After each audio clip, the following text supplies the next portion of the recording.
Well, welcome back to B. Richter's Movie Corner. Today I'm going to do a movie review of The Beastmaster. Now, this was a movie directed by Don Coscarelli, who did the Phantasm 1 before this, and then he went on to do 2, 3, and 4. And I heard that he's producing the 5th one. It's coming out later this year, or possibly next year. This is one of the first movies that he actually didn't have Reggie Bannister or Angus Scrimm or some of the other actors he had used in his other prior films. And it's basically like a sword and sorcery fantasy-like film. People who have not seen this is definitely missing out. I mean, this is a great. It came out in 1982. I saw it for the first time, I believe, in 1983. I stayed at my uncle's place, and he had these people that, because he had a hunting preserve and a taxidermist, he was a taxidermist and all that, and he would have people come in there and hunt on his land.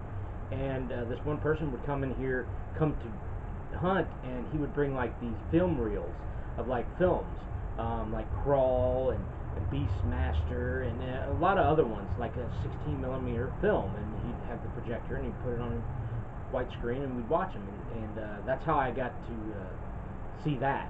I believe it was in 1984, because this might have been 83, but I believe it was 84, because this came out in 82. It's rated PG, which is surprisingly, there is some small amounts of nudity in it. Tanya Roberts, definitely a beautiful young lady at that time, and she still is, really.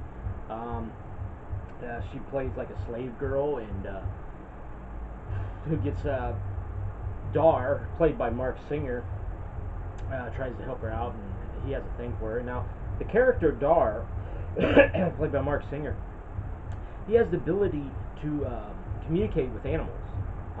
He has the courage of an eagle, the strength of a panther, and he had the power of God. And the bad person named Max with 2 X's is played by Rip Torn, that he has to get to kill, because he is responsible for his parents dying. And on the way, he meets this young boy, and he meets a hunter played by John Amos. And yeah, I mean, it's got a lot of lot of sword and sorcery kind of like film, and it's got some great acting in it. It's got great action in it. I particularly love the scene where Dar is going.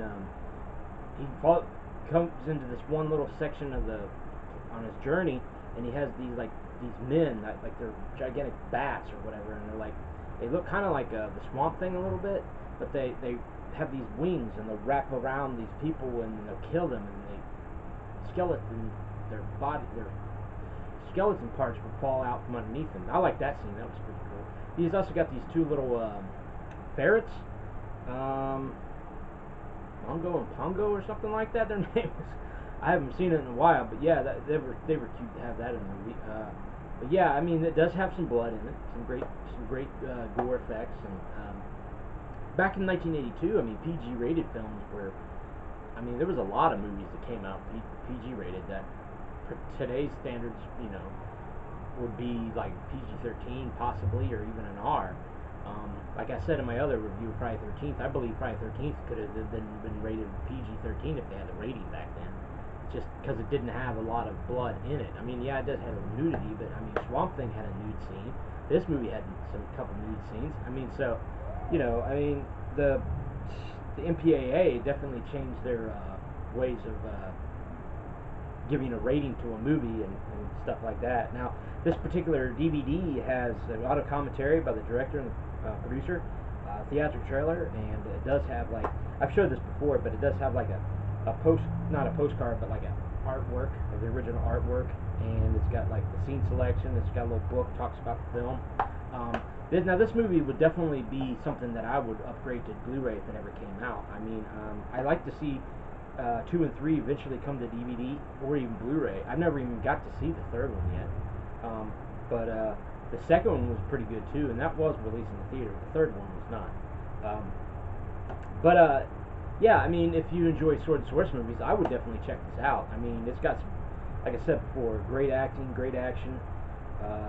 Yeah, it's got some pretty interesting scenes, like for these 3 witches, or like going over this like just like pot and steam's coming out and stuff, and the one part where the bad guy has like an eye on his hand and it like opens up and it'll blink and stuff, and he, you know, it's definitely got some potential for people who like those kinds of films to definitely enjoy it.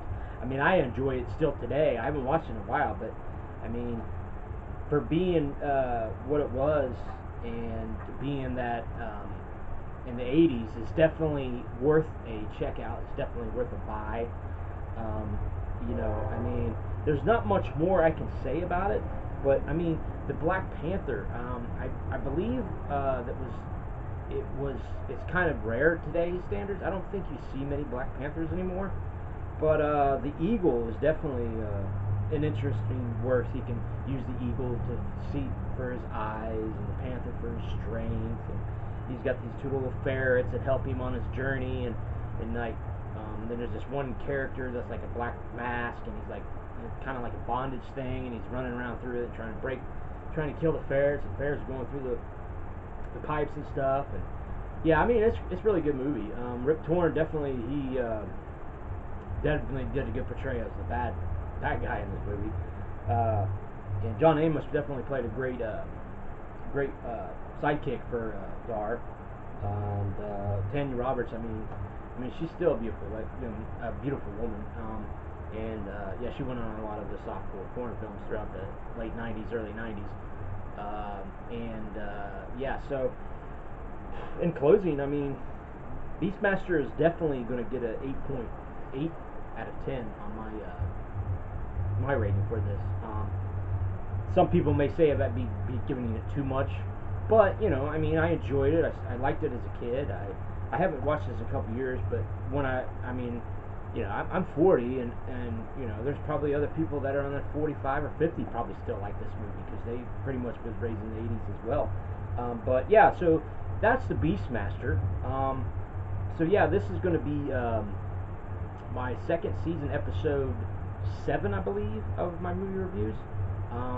Last time I did a season of movie reviews, I went to 8. Now this time I'm going to go to 10. But so that's Beastmaster. Definitely worth a look, worth a buy. Check it out if you haven't seen it.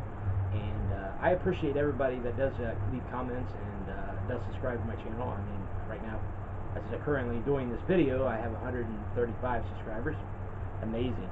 I mean, I just started doing this probably 2 years ago, and I'm already almost at 140 subscribers.